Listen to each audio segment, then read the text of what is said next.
a esta last but not least, el evento de cierre de esta Expo EFI, que siempre genera algún tipo de atención. Yo me acuerdo del año 2019, se hizo de manera previa a las PASO, y bueno, y así todos los años Argentina es el país que uno viene 20 años después y no cambió nada, y sin embargo semana a semana vive cambiando todo.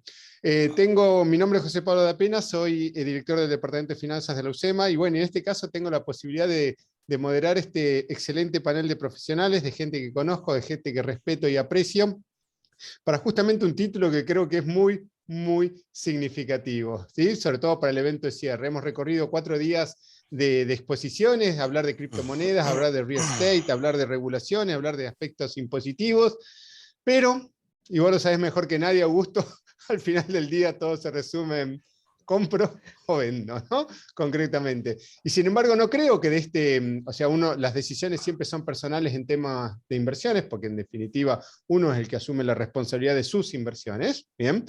Sí creo que, que en ese sentido uno no va a haber una recomendación específica, lo que sí van a ser diferentes lineamientos, entiendo yo, y conociendo a los participantes, sobre cómo pensarlo, es decir, cuáles son los posibles outcomes que podemos llegar a tener, qué escenarios se nos presentan para adelante, cuál es un escenario positivo, qué tiene que darse para que suceda ese escenario positivo, cuál es un escenario negativo también. Así que bueno, sin más, presento a nuestros expositores, a los que realmente van a llevar adelante la batuta de este cierre de Expo EFI, que como siempre ha sido fantástico. La calidad de los expositores, la calidad de las presentaciones y los insights que han tenido oportunidad de transmitir. Para este cierre tenemos a Soledad López, que es responsable de desarrollo de productos de Rabas. Bienvenida, Soledad, un gusto en conocerte. Hola, ¿qué tal? Buenas tardes, gracias. A Juan José Vázquez, que es Head of Research en Cohen Sociedad de Bolsa. Bienvenido, Juan José, también un gusto. ¿Qué tal, José? Gracias por la invitación. Y alguien que conozco desde hace muchos años, pero sin embargo parece que el tiempo le hace bien. Cada día está más joven en ese sentido. Augusto Darget, presidente de Silver Cloud Advisors y consejero titular de la Bolsa de Comercio de Buenos Aires. Para ir ordenando un poco lo que es la gran cantidad de información que tenemos y las posibilidades que tenemos de hablar sobre esa información, sin embargo el tiempo es escaso y es infinito, voy a abrir un poco con Augusto y hablar... Y dispare nomás. ¿A cuánto va a estar el dólar, Augusto, pasado mañana? No es eso. No es tan fácil como esa. Estados Unidos, yo estuve viendo un par de tweets que publicaste hace poco, y una foto que publicaste, una selfie que se sacó alguien en Estados Unidos con todo el panel en rojo, y que uno tiene oportunidad de ver que, según lo que vos retuiteás, es el peor inicio del mercado, en este caso de acciones nos estamos refiriendo, desde el año 1970. Ese es un punto que me gustaría que toques y después lo abro al resto del panel, pero viendo lo que publicaste. Y el segundo punto creo que es otro aspecto importante, que también me gustaría escuchar tu punto de vista al respecto, y te lo voy adelantando, en todo caso después lo volvemos a reflotar. Otra cosa interesante que publicaste, que dijiste, bueno, pero hay un tema inflacionario, pero ¿cuánto de ese tema inflacionario es transitorio? Bien, por la suba, por lo que está sucediendo a nivel mundial, y cuánto de esa suba inflacionaria es permanente, porque bueno, la respuesta de la Fed no es la misma frente a un caso transitorio que a un caso permanente. Así que para mí sería fascinante, y después lo abro al debate para el resto de los expositores, de cuáles son tus insights, tus puntos de vista al respecto sobre el mercado de Estados Unidos. Muchas gracias, José. Lo primero que quiero comentarles es que yo hace 35 años que trabajo porque no la tengo clara, ¿no? Vivo de comisiones que generan terceras personas. Si yo tuviese idea que sube o que baja, estaría ocupando mi tiempo en mis hobbies, que son varios. Te cuento básicamente lo que me parece, y que más que leer a analistas es cuestión de hablar con gente que vive en el exterior, y si tenés la oportunidad de viajar lo vas a ver, y no hay que ser un científico. Hay claramente una inflación transitoria que se ve en cualquier negocio. En Estados Unidos vas a Gap, o vas a alquilar un auto, o vas a alquilar un hotel, y te vas a dar cuenta que explotaron esas tarifas, y que en Gap falta mercadería del talle que vos buscás, cosa imposible en cualquier momento. Cuando pedís explicaciones te dice el del hotel, mire, lo que pasa es que acá a la redonda había 14 hoteles y solo quedamos 4, con lo cual hay una tremenda demanda y muy poca oferta. El que te alquila el auto te dice lo mismo, antes cobraba $100, ahora cobra 300 porque quebraron 500 en la pandemia. Y el de Gap te dice, mire, estuvieron 2 años cerradas las fábricas en China y en todas partes del mundo, con lo cual no tenemos mercadería. Y cuando le preguntás, pero lo que pasa es que debe ser la tendencia que todo el mundo compra por internet. No, señor, si usted en lugar de venir al local compra por internet va a tener ningún problema. No hay, bueno, eso es transitorio. Claramente es transitorio porque cuánto va a tardar un parisino, un neoyorquino en poner un hotel y decir, ¿sabes qué? A $600 la noche, $800 la noche, pongo un hotel, cobro 300, ya sabemos cómo termina esa historia. Sobre todo en esos países donde las inversiones se ven justamente muy, muy atractivas porque sabes del respeto, de la inflación y demás. El segundo punto, que es el que ha conmovido al mundo, para mí es el tema de la guerra. El petróleo subió 50% y todos los derivados sufrieron lo mismo. Y el empleado tuyo que gasta 50% más que lo que gastaba antes en gasoil para ir a su trabajo te pidió un aumento salarial. Debemos suponer que la guerra en algún momento termina, o debemos suponer que el aliado número uno de Estados Unidos, Arabia Saudita, diga un día, ¿sabes qué? Voy a hacer 2 millones de barriles más por día porque soy tu aliado, o que las empresas americanas le pidan, como ya le pidieron a Biden, haceme un par de exenciones fiscales y ¿sabes qué? Empiezo a producir petróleo de Estados Unidos y te vendo todo a vos dentro de 2 o 3 años cuando lo saque, y vos mientras vendé tus reservas estratégicas. O lo que quieras pensar, en algún momento termina la guerra también. Entonces decís, ¿sabes qué? El petróleo se va a caer como un piano en algún momento. Y cuando eso pase, vas a tener a todos los mismos analistas que hoy ven la tasa para arriba, te van a decir, ¿saben qué? Como cambiaron las condiciones, vemos que no solamente hay que seguir subiendo la tasa, sino que justamente es probable que la bajen. Y como baja la tasa larga, porque de hecho la vemos en 3%, hay algunos que te van a decir, ¿saben qué? El valor presente de las empresas es más alto porque el flujo antes lo descontaba una tasa del 3,5 y ahora que paró la guerra lo vamos a descontar al 2, como es históricamente la inflación que buscamos. Entonces, lo que yo creo que en el segundo semestre, si haríamos un Expo EFI, yo vendría con un saco verde, no con un saco bordeaux o colorado. No solamente tenés el peor arranque desde 1970, sino que pocas veces recuerdo en mi vida haber visto que la violenta caída de equities es acompañada por una violenta caída en el fixed income. En general, cuando la bolsa cae por perspectivas de recesión, las tasas caen tanto que los bonos suben. Acá tuviste la combinación perfecta para que vos compres un bono del Tesoro americano al principio del año a 10 años y estés 19% abajo, para que te ocurra lo mismo con un bono de Alemania en euros. Ves esos rendimientos de 20, 19, 18% abajo, con un bono inglés te pasa lo mismo. Y una bolsa tecnológica 30 abajo o el S&P 20 abajo. Bueno, yo creo que el comportamiento humano no cambia, por eso cuando yo agrego que hace falta educación financiera, también digo que en cualquier carrera dura habría que estudiar filosofía antes. El comportamiento humano no cambia. Martín Tetaz te diría, Augusto, todo va a la media en algún momento, como su famoso primer libro. Entonces, ¿saben qué? Nadie se está preguntando en estos días que la casa que está viviendo vale 40% menos en dólares. Bueno, sugiero no mirar los ahorros, sugiero darse cuenta que por los próximos 100 años, te diría yo, es más importante el flujo que el capital, es más importante tener una fuente donde generar tus ingresos y pagar todos tus gastos, y que el ahorro, cuando ves una serie larga, tanto en renta fija como en renta variable, vas a ver que le ganás absolutamente a todo. Los que estamos en el día a día, obviamente que tenemos que calmar las ansiedades y recurrir a los gráficos de largos y series largas.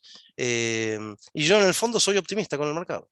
Bien, hay un punto, y esto se lo transmito a Soledad para que vea también su punto de vista. La vez pasada leí algunos tweets muy, muy interesantes. De hecho, desde mi punto de vista, Twitter es una herramienta de información, si uno puede separar, si uno puede filtrar esa información tan, pero tan valiosa que quizás la gente no alcanza a darse cuenta de lo que se vuelca ahí, ¿no? De que justamente cuando uno observa los precios de las acciones de largo plazo, bueno, en general tiene cierta tendencia con ups y con down, pero en general siempre tiene una tendencia creciente, una tendencia que va por el crecimiento de la economía, el crecimiento de la productividad y por la inflación de Estados Unidos, aproximadamente un 6, un 7%, y que tarde o temprano se termina verificando. Entonces dice que para los que invierten en largo plazo, esto es un excelente, sobre todo en fondos de pensión, es un excelente momento para entrar, porque cuando uno ve los históricos, se entra en estos momentos, ¿no? Entonces, Soledad, ¿compartís la visión de Augusto sobre un segundo semestre positivo, tu punto de vista, los commodities en ese sentido, la soja en particular, qué es lo que puede llegar a pasar? Mira, estoy totalmente de acuerdo con Augusto en el punto de que hay que mirar a largo plazo, que lo que nos pasa a nosotros en realidad es que estamos mirando el día a día y entonces, digamos, bueno, nos agarra esta ansiedad, incluso, bueno, yo atiendo clientes y entonces es, bueno, ¿qué hacemos hoy? Hoy arrancó para abajo, mañana sube esta volatilidad extrema que hay en Estados Unidos, que tampoco era habitual, ¿no? Digamos, o sea, la gente que invertía en Estados Unidos no estaba acostumbrada a la A perder volatilidad, que los plata. que invierten acá en Argentina sí están acostumbrados a esto, ¿no? Digo, eso ya es un cambio notable.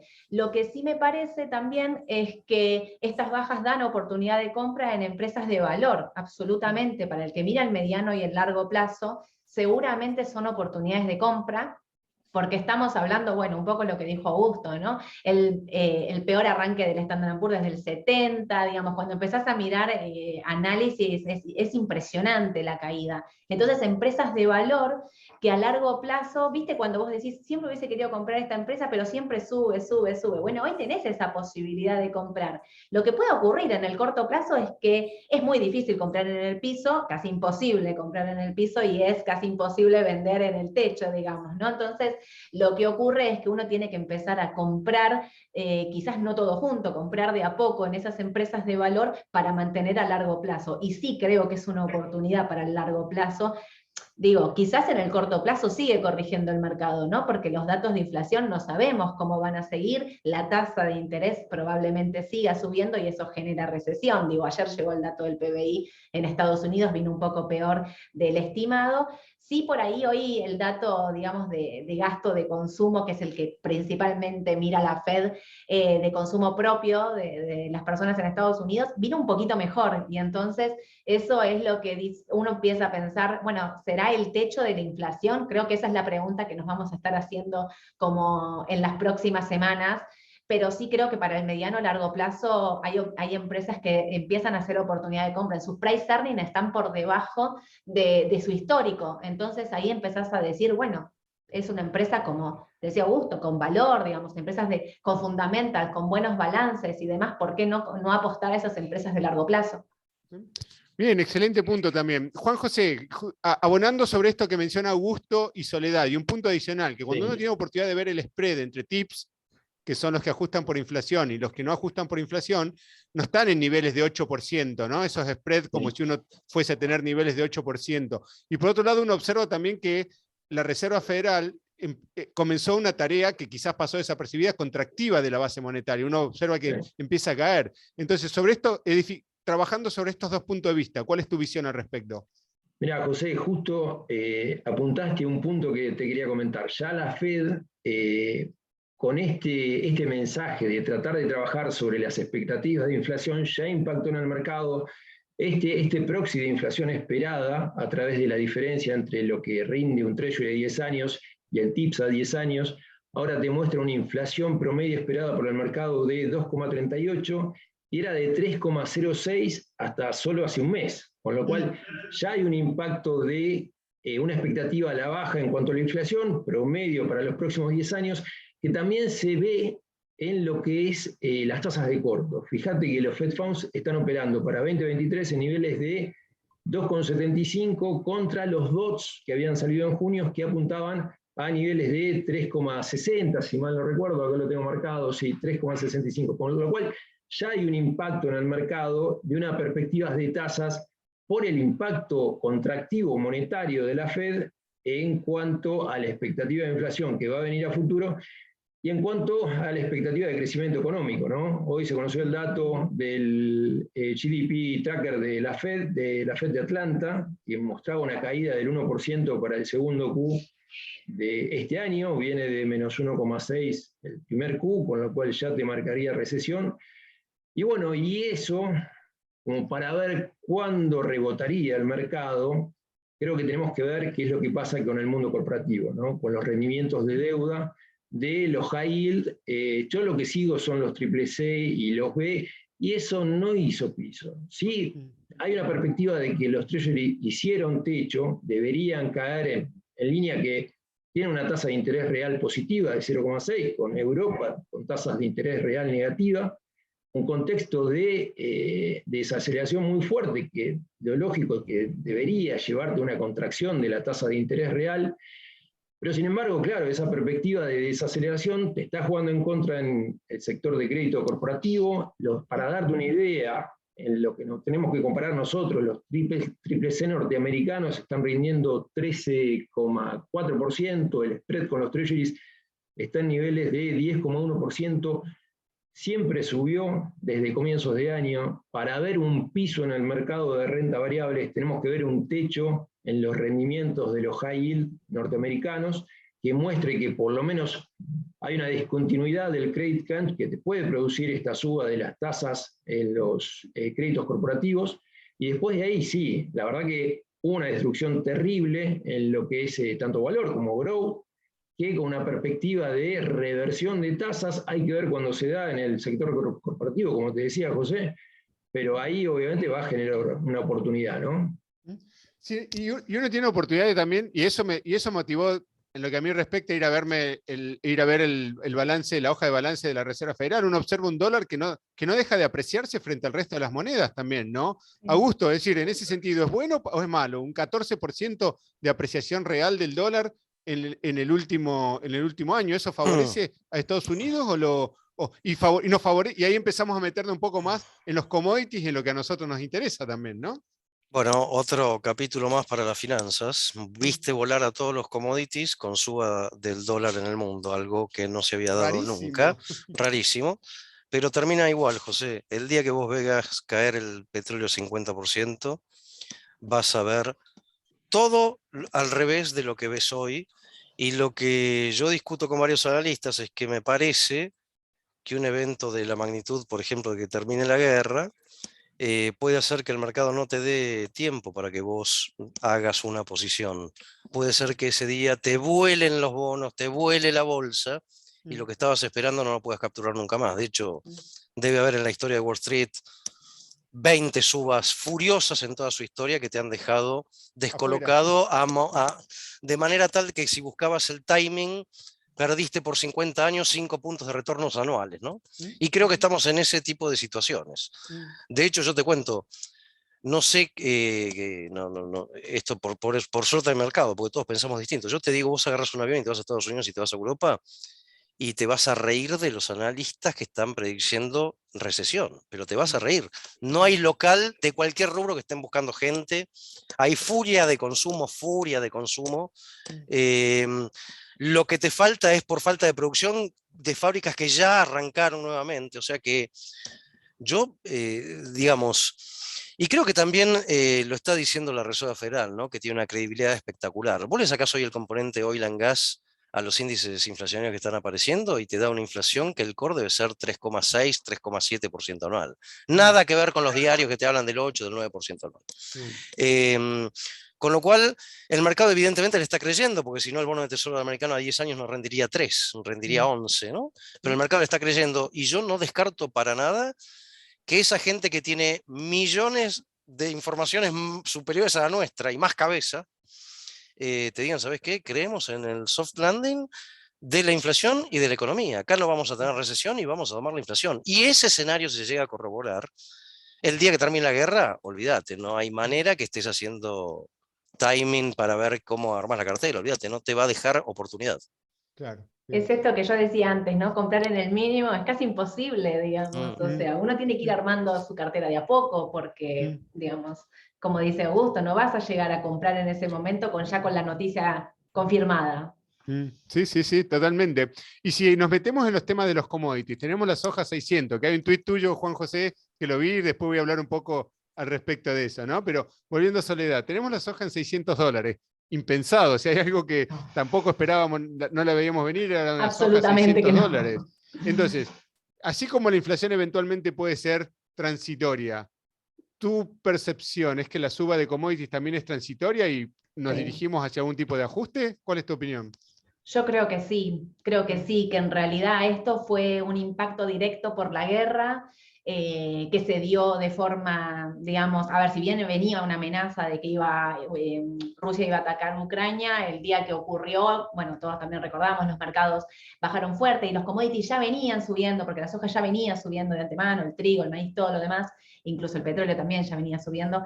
A mí me parece que ya llegamos a un techo de la suba de los commodities, ¿no? Y que, digamos, estas noticias ya están descontadas y que tendría que empezar un descenso, no un descenso abrupto, pero sí sostenido y bajo de a poco en precio de commodities en general.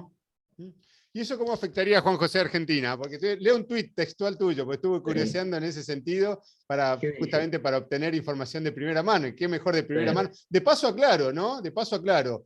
Juan José, tu cuenta de Twitter es, para los que quieran, es Juanjo Vázquez 57, ¿no? Sí. Juanjo Vázquez 57. Bien. Sí. La tuya, Augusto, de Twitter es... @Augusto Darget. @Augusto Darget. Bien. Sí. Y también vi, Soledad, que estás con cuenta de Twitter. Si querés compartirla, sí. Para... Sole-Raba. Sole-Raba. Bien, perfecto, buenísimo. Juan José, paso a leer tu tweet, ¿bien? En esto, deuda soberana, en dólares y en euro, en manos del sector privado a precios de ayer, casi 20.000 millones de dólares, ¿no? A precios de mercado, no a precio... Sí. Bien, tomando la paridad, casi 4% del PBI, paridad promedio justamente 22%. Y estando performing, o sea, una deuda, esa es la particularidad que tiene, deuda soberana en niveles de default, pero performing, justamente por las características de la estructura de los bonos, ¿no? Y con soja arañando $600 la tonelada. Primero vamos, y después a la deuda soberana. Justamente escuchaba del anterior seminario que quedaba como un consenso que hacía Manuel Ollamburu con los diferentes expositores, bueno, el GD35, como positivo. Entonces me gustaría conocer tu punto de vista, primero eso, no sé si después hay unas diapositivas, no sé si puedo compartirlas, pero creo que tenías alguna información al respecto. Sí, no, pero si no, sigamos con el debate. Puntualmente, la verdad que lo que está descontando hoy por hoy los precios de la deuda hard dólar es algo absurdo, una quita de... O sea, uno haciendo escenarios de quita del 40%, con tasas de descuento del 14%, después de esa quita, igual da upside a estos precios que hay hoy por hoy en los bonos, con lo cual o el mercado tiene una percepción de que vamos a vivir con desequilibrios fiscales por el resto de los años, o hay una muy baja expectativa de cambio, o bueno, directamente se cansaron de Argentina y hasta que no haya un cambio, prefieren verlo de afuera, que la verdad, dado también que empezamos a competir contra los triple C norteamericanos, podría llegar a ser cierta posibilidad. Es verdad que con paridad resulta casi absurdo pensar que no vamos a poder cumplir casi el 4% del PBI a precios actuales, y dado que también los vencimientos fuertes se empiezan a tener a partir del 2025, con lo cual hay tiempo para hacer un cambio de políticas. Pero bueno, ahí introduzco el bichito político, ¿no? Es decir, una cosa es lo que debería ser y otra cosa es lo que es. Y una cosa es el interés general y otra cosa es el interés particular e interés político. Porque en definitiva, uno puede observar a partir del año 2018 hasta el 2019 que hubo un cambio de política monetaria que de alguna forma comenzó a hacer disminuir la inflación, pero bueno, no fue suficiente, no dieron los tiempos y después pasaron cosas, ¿no? En este caso a mí me da la impresión que puede suceder algo similar. Cualquier tipo de cambio, primero, recuperar el crédito externo, mi percepción es muy difícil bajo estas circunstancias. De hecho, ya el 12 de agosto del 2019 quedaron de alguna forma definidas las cartas y a partir de eso no se pudo cambiar, o fue muy difícil de cambiar eso. Y el segundo punto es que tampoco hay tiempo para implementar una política que de alguna manera pueda llegar a dar resultado dentro de los próximos, calculo que 7, 8 meses, pues después ya empiezan las elecciones, ya empieza el proceso eleccionario, ¿no? ¿Cuál es tu punto de vista? Mi punto de vista es que a 20 de paridad, 25 de paridad, se está descontando muchas malas noticias que pueden venir para adelante y lo que te genera un castigo enorme que se le está dando a la deuda local. Más teniendo en cuenta que los vencimientos de corto plazo no te llevan a una situación de estrés como para que no los puedas afrontar, con lo cual obviamente no tenemos el beneficio de la duda, los desequilibrios fiscales están siendo enormes. Uno esperaría que, logrado el acuerdo con el fondo, haya cierta restricción presupuestaria, que no la hubo. La verdad que los gastos en términos reales estuvieron viniendo en lo que fue del año 12% arriba de los que fueron los ingresos, lo cual obviamente llevó a la situación que estamos viviendo en el mercado de deuda pesos, básicamente después de conocidos los resultados fiscales de mayo, que mostraban un déficit de 290.000 millones de pesos. Y bueno, ¿cuánto está descontado? ¿Se puede ser optimista con datos que de alguna forma van abonando un enfoque pesimista, que de alguna forma le dan la razón a los que hace unos meses decían que era un poco más difícil que esto mejore? Mirá, la realidad es que el precio te lleva a ser optimista, pero con la expectativa de un cambio a futuro, porque en el corto plazo es difícil ver un upside muy grande, dado, bueno, obviamente las vicisitudes en cuanto al déficit, en cuanto al liderazgo político, en cuanto a lo que está pasando con el mercado de crédito en pesos, y bueno, y en cuanto a que falta mucho para un cambio de políticas que te pueda revertir las expectativas, dado que las elecciones falta un año y medio, ¿no? Con lo cual, soy optimista por los precios, la verdad que los precios descuentan mucho. Ahora, en el corto plazo, tampoco esperaría un upside muy fuerte, dado el grado de incertidumbre que hay y dado también que empezamos a competir contra rendimientos corporativos de Estados Unidos, ¿no? Bien, perfecto. Y en ese sentido, Augusto, te transmito la inquietud a vos que más allá de que todos interactúan con inversores del exterior, ¿no? Pero en un mundo en el cual es difícil encontrar rendimientos buenos, es decir, como dijiste vos, todo correlaciona a uno y se cae todo, uno no encuentra refugio en ningún activo, en ningún commodity, en ningún bono, etc.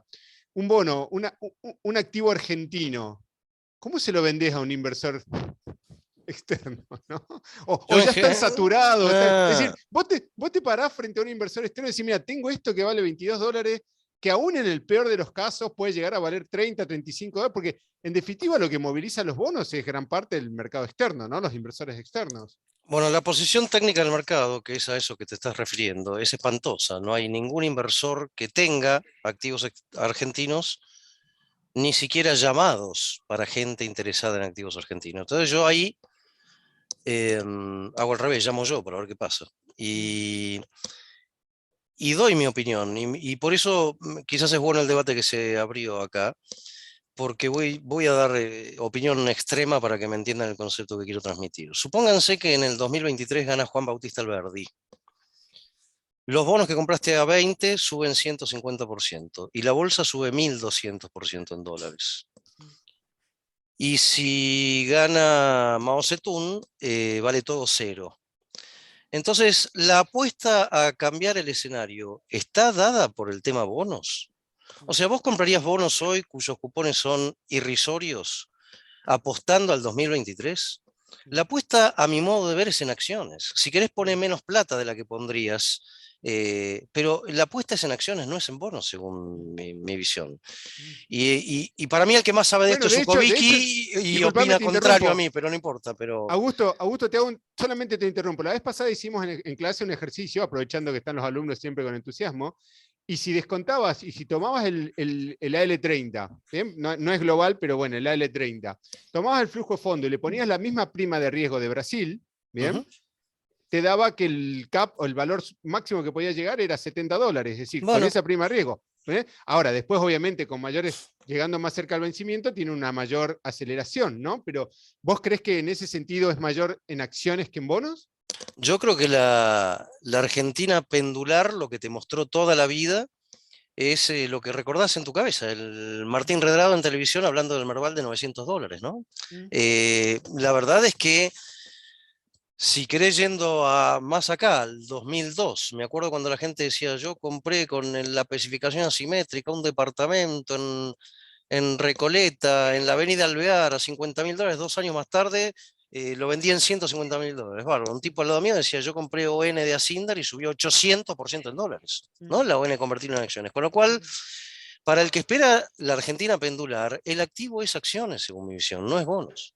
Pero bueno, y eso ya paso a Soledad para conocer su punto de vista. Pero yendo a eso también, las acciones, el precio de las acciones depende de la capacidad de la empresa que tiene que generar ganancias, ¿estamos de acuerdo? Obvio, pero vos fíjate lo que está pasando en Argentina. Como no invierten, lo que se han preocupado las empresas es por acumular dólares en el exterior para pagar los futuros vencimientos de sus deudas. Mm, Entonces tenés empresas no endeudadas, mm, empresas con un ahorro espectacular, mm, que están esperando condiciones para invertir y para seguir ganando. Las empresas ganan. Fíjate la cantidad de empresas que recompran sus mismas acciones, las mm, que pagan dividendos y las que mm, tienen todo ahorrado afuera. Acá mm, cambias la credibilidad y esto va a ser violento, igual que en el mercado americano, va a ser realmente mm. violento.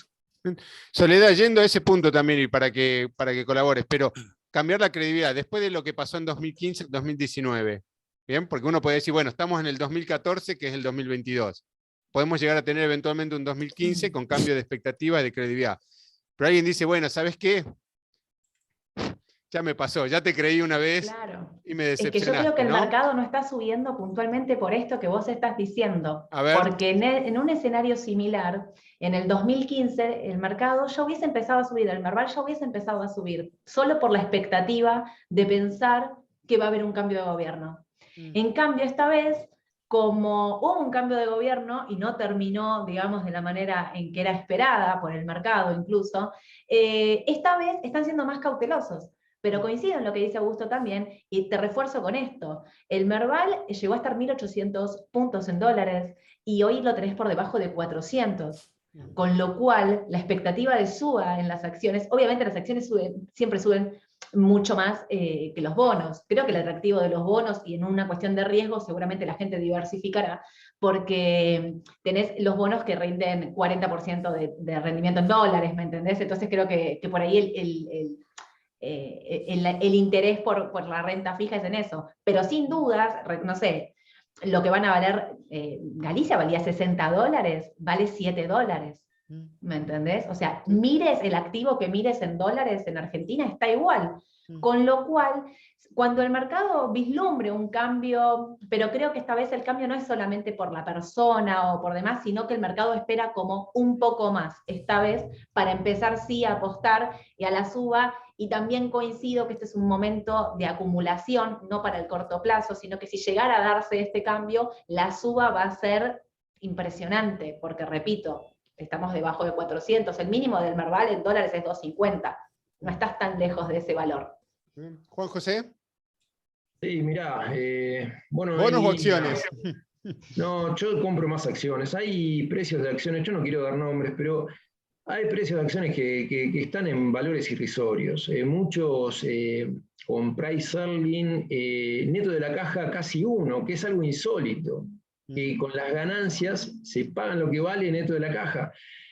Muchas de las commodities industriales, productoras de commodities industriales, están teniendo un presente magnífico. Si bien cayó un poco los commodities, no quiero dar nombres, pero bueno, todos saben de las que estoy hablando.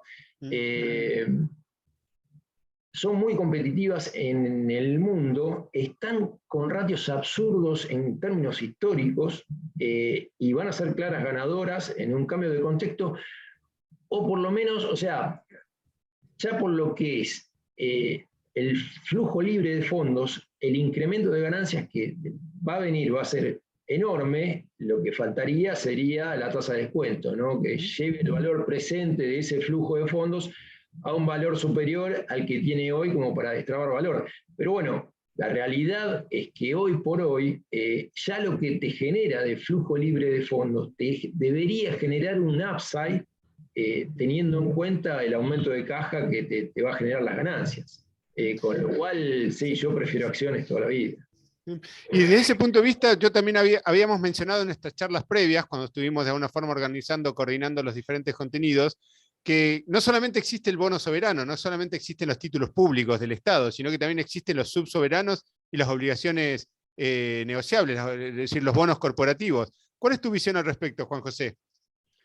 Ya, yo ya desde hace tiempo veníamos recomendando a los clientes que quieran tener posiciones en Argentina, dado los beneficios fiscales que generan las posiciones de fuente argentina por la ilusión de ganancias y bienes personales, que dentro de lo que es el subsoberano había emisiones o oportunidades con mucho más solvencia que el soberano, que permitía a uno dormir tranquilo, ¿no? Vamos a decir nombres. La verdad que Córdoba, el trabajo que hizo en cuanto a reducción de gastos con la reforma previsional fue impresionante, tuvieron resultados financieros de 720 millones en el 2021, la verdad que tienen saldos en las entidades locales de 1.100 millones de dólares con deuda de 2.200, tiene paridades superiores obviamente a los soberanos, pero un bono Córdoba 2029 está con 61 de paridad, me parece oportunidad para, bueno, obviamente lo que es como riesgo, Córdoba, Santa Fe se puede diferenciar, terminó sirviendo la deuda, hoy se conoció que dado el pleito por el descuento del 15% que le hacían de retenciones, recibe 1.2 billones de dólares en instrumentos SER, la verdad que la deuda con el sector privado sobre los ingresos es del 17%, no tiene deuda la provincia, bono 2027 tiene paridad de 74, ahí me parece una solvencia mayor.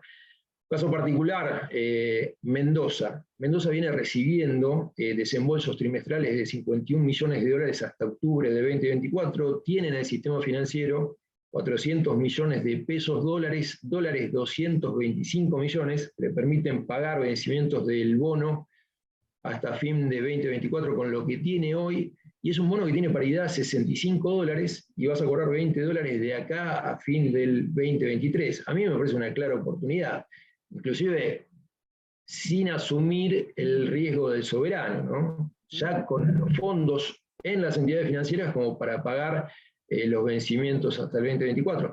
Y bueno, la última, Tierra del Fuego, es un bono garantizado con regalías, viene recibiendo de regalías el doble de lo que tiene que pagar, que son casi 9 millones trimestrales, rinde 15%, tiene 90 millones de dólares en las entidades financieras sobre un total de liquidez de 250 millones de pesos dólar, tiene deuda de 200 millones, la deuda de privado sobre los ingresos es del 20%, con lo cual tiene una solvencia muy superior a lo que muestra el soberano, y esos son, dentro de todo, dentro de lo que es crédito.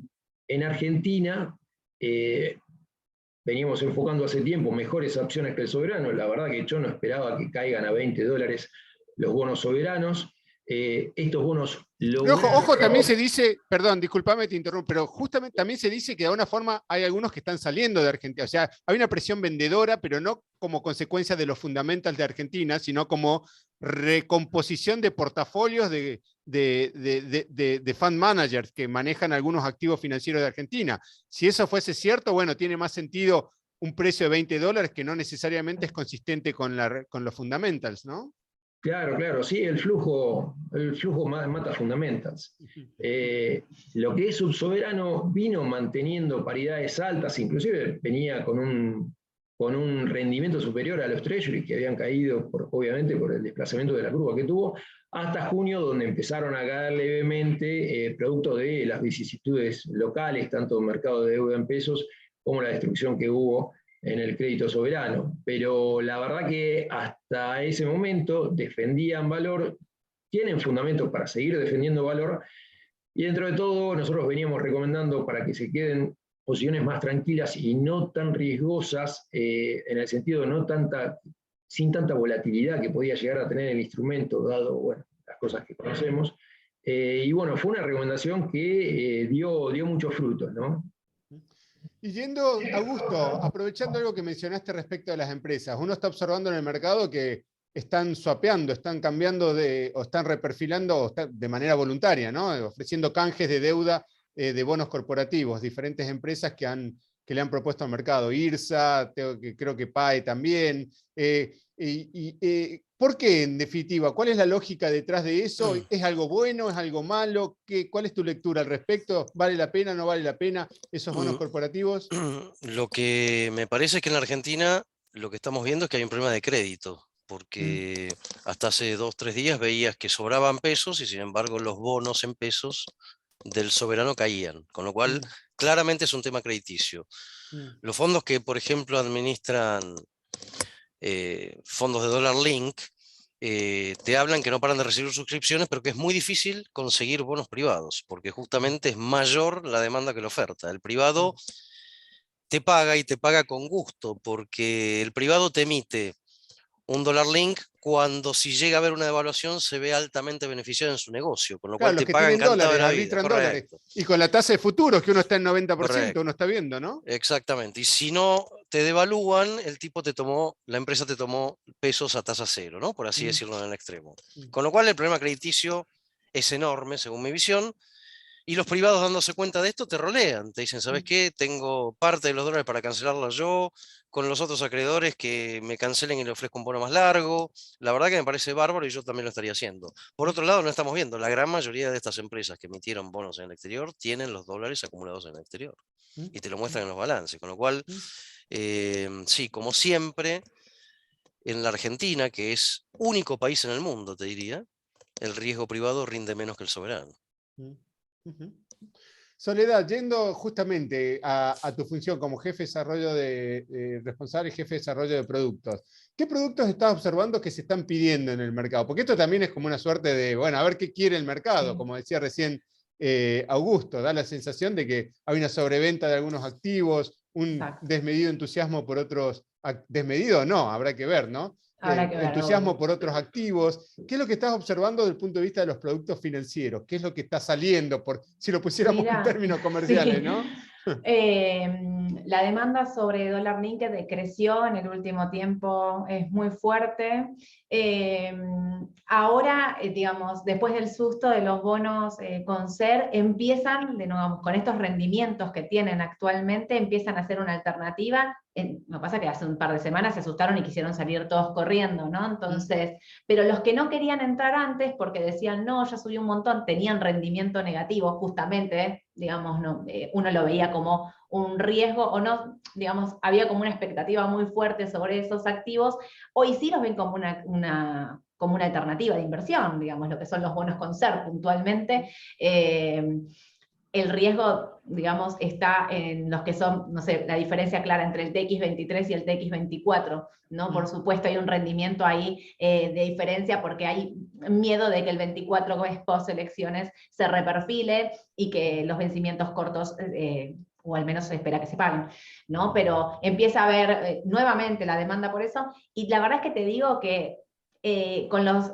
bonos soberanos dolarizados a $20, hubo muchísimas consultas y muchísima demanda de estos bonos de decir, bueno, cuando todo el mundo hace la cuenta, bueno, $20, ¿cuánto puedo perder si lo reestructuran, digamos, y empiezan a hacer todo este análisis, que lo empiezan a ver como como una alternativa, como una posibilidad de inversión? Obviamente estamos hablando de inversión de riesgo, en Argentina claramente, pero sí empieza a ver como una demanda de estos bonos de decir, bueno, quizás en $20 algo me animo a invertir en este sector. Bien. Juan José, hubo una salida de bonos de SER, ¿sí? Sí, sí. Y más allá de tu punto de vista respecto a lo que venía hablando, te transmito una inquietud adicional. ¿A dónde se va? Porque en un cepo no hay dónde escaparse. Es decir, es Sí, como si yo me quiero, es como el león que se quiere escapar del zoológico. sí.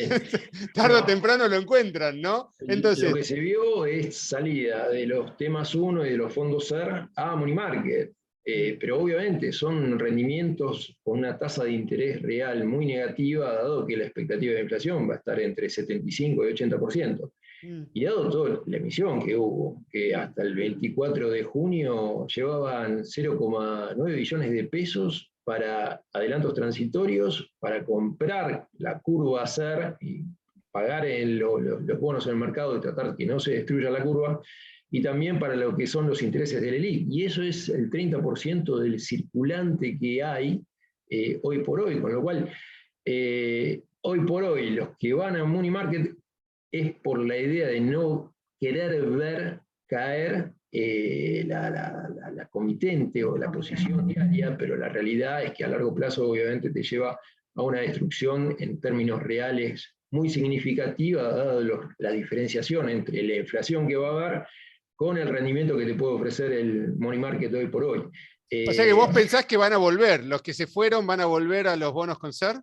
Hay muchos que obviamente estaban buscando por lo menos dólar link corporativo, pero no hay. La verdad es un mercado que está completamente seco. Las colocaciones que va a haber, creo que hay una ahora de Aeropuertos Argentinas 2000, seguramente va a ser sobre suscripta, pero bueno, están tratando de migrar a instrumentos corporativos en pesos, pero que no hay muchos. Y bueno, los pocos que no necesitan ir al MUL, bueno, terminan haciendo compra de cable para mantener la liquidez. Esto obviamente, mundo corporativo, ¿no?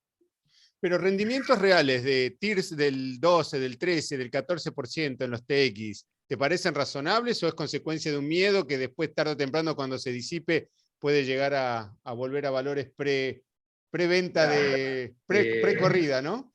Yo te digo la verdad, yo no puedo creer el T2X4 rindiendo 20 más ser con paridades de 70%. O sea, es verdad que va a haber todo un desafío de cómo ir relobeando los vencimientos de corto plazo con la pared que se vaya a generar seguramente antes de las elecciones. Ese es un desafío que no sé el desenlace que va a tener, pero la realidad es que este contexto, si estoy con un cepo y necesito ir al MUL, y yo me quedaría por lo menos en instrumentos ser cortos.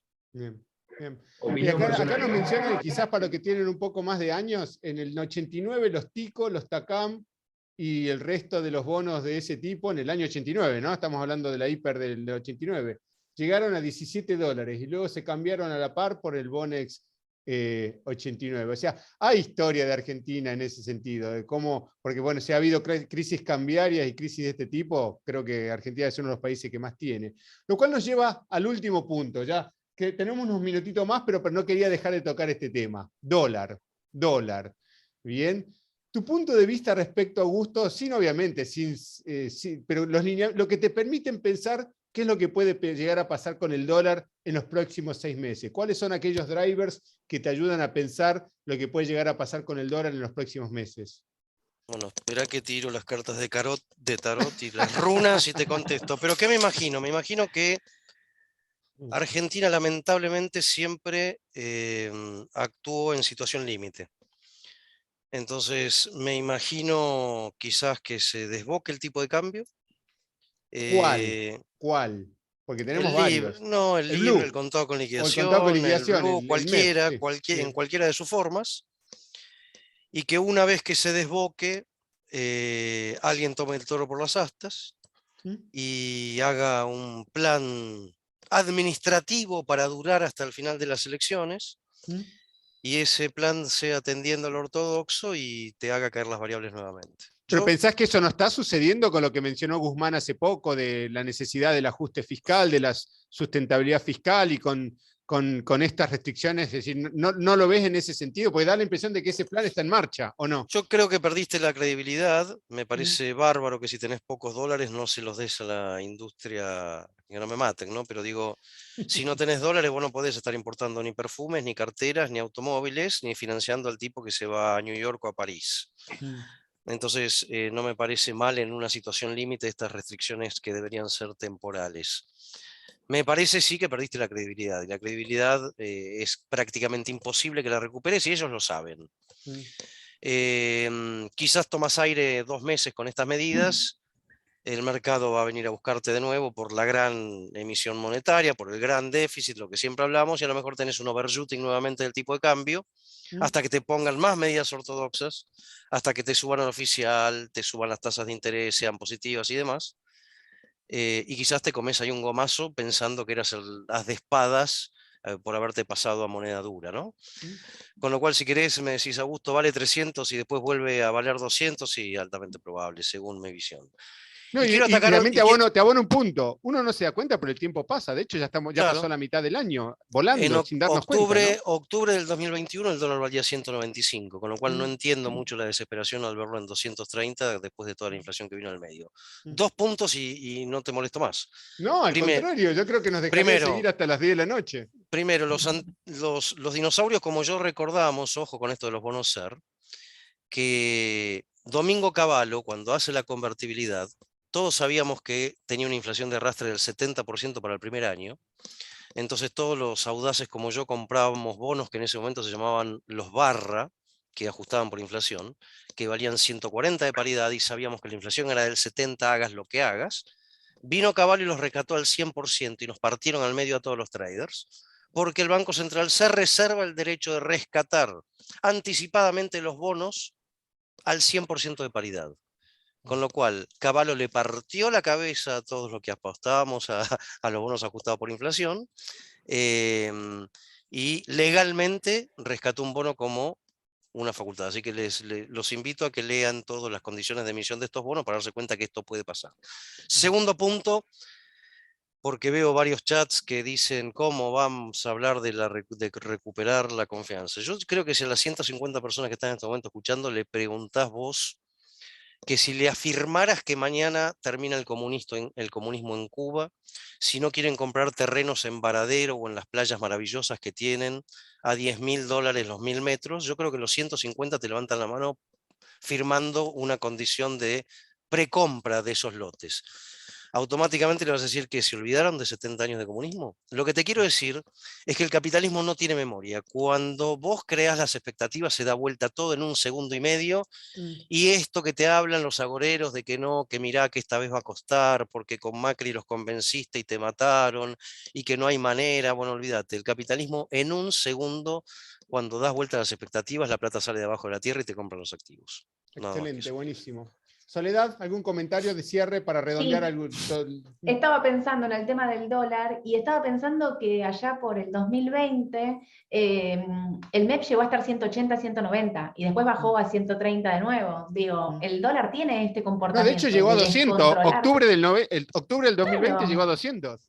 Claro, por eso digo, el dólar tiene esta conducta de descontrolarse, subir y después corregir y quedarse abajo un montón de tiempo. Con lo cual yo no descarto que eso ocurra en el mercado en los meses siguientes. Me imagino un septiembre con vencimientos en pesos muy altos, digo, los rumores, todo esto hace que el mercado se mueva de esta manera. No descarto ese acontecimiento para el dólar, para después corregir, ¿no? Un poco, porque siempre mantiene esta conducta.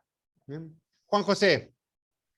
2 breves. En el corto plazo, bueno, se vio, yo descartaría una devaluación brusca, se venía hablando de un salto discrecional, la verdad que con la inercia inflacionaria que hay, una devaluación pasa a precios enseguida, y es más, estuvieron actuando sobre las cantidades, no sobre los precios vienen devaluando al ritmo que ellos quieren devaluar. Las medidas restrictivas del lunes, obviamente, fueron para afectar sobre cantidades. Me imagino que acto seguido, como decía Augusto, van a cortar dólar tarjeta, van a ver el dólar viaje, cómo termina limitándose, ya están viendo rumores en cuanto al dólar solidario, con lo cual van a seguir actuando sobre las cantidades, van a seguir actuando sobre la demanda para tratar de mantener el equilibrio, que no se le escape por lo menos la tenencia de dólares que tienen en el central, con lo cual el salto discrecional yo la verdad lo descartaría, más que nada porque ya no hay tiempo como para ver el efecto positivo de eso en términos económicos, dado que piensan electoralmente, ¿no? Y bueno, y este modelo ajusta por inflación y por tipo de cambio libre, con lo cual hay que tener presente que los máximos que hubo de cable respecto a la brecha con el oficial fue de casi 120, 130% de brecha, ahora está en 105% de niveles de brecha. Eso es concepto como para tener en cuenta. No sé qué vaya a pasar con el dólar, la verdad que no sé qué vaya a pasar tampoco con la economía, ¿no? Dado que decía un conocido, y la verdad que la economía termina siendo como un bosque seco donde un chispazo puede hacer desastres. Sí, o caminar sobre hielo delgado, ¿no? Que de repente... O puede no pasar absolutamente nada. Pero bueno, la verdad es que las variables están tan delicadas y falta tanto como para un cambio de expectativas. Y vamos a ver qué pasa en los próximos meses. Pero bueno. Buenísimo. Bárbaro. Augusto, ¿algo que te haya quedado en el tintero o ya damos por terminada la sesión? Yo doy por terminado, José. Buenísimo. Te agradezco muchísimo. Buenísimo. Muchísimas gracias, Augusto. Muchísimas gracias, Soledad. Muchísimas gracias, Juan José. La verdad que pasó volando, no me di ni cuenta. De hecho, nos hemos extendido un par de minutos. Espero que de Expo EFI nos vuelvan a invitar el año que viene, pues nos quedamos un ratito más. Muchísimas gracias. Y bueno, tengo entendido que este es el último seminario, así que han tenido el honor y han tenido el placer de dejar los comentarios finales de lo que han sido 4 sesiones fantásticas, 4 jornadas extraordinarias de discusión, de debate y de insights sobre el tema financiero, bueno, que Argentina nunca nos deja de dar información al respecto, ¿no? Nunca nos deja de dar paz al respecto, lo cual no es del todo malo para quien vive de las finanzas también, ¿no? Eso es algo positivo. Así que muchísimas gracias por su presencia, muchísimas gracias por sus aportes, y bueno, para todos que tengan muy buenas tardes, y esperamos que en algún momento este seminario quede grabado, quede disponible en YouTube, como creo que así va a ser, y seguramente ya la organización les indicará dónde ubicarlo. Así que muchísimas gracias a todos, muy buenas tardes. Gracias, José, un abrazo, gracias por lo tuyo. Gracias. Bye. Un saludo a Hasta todos. luego. Chao, abrazo, Soledad. Chao. Muchas gracias a todos.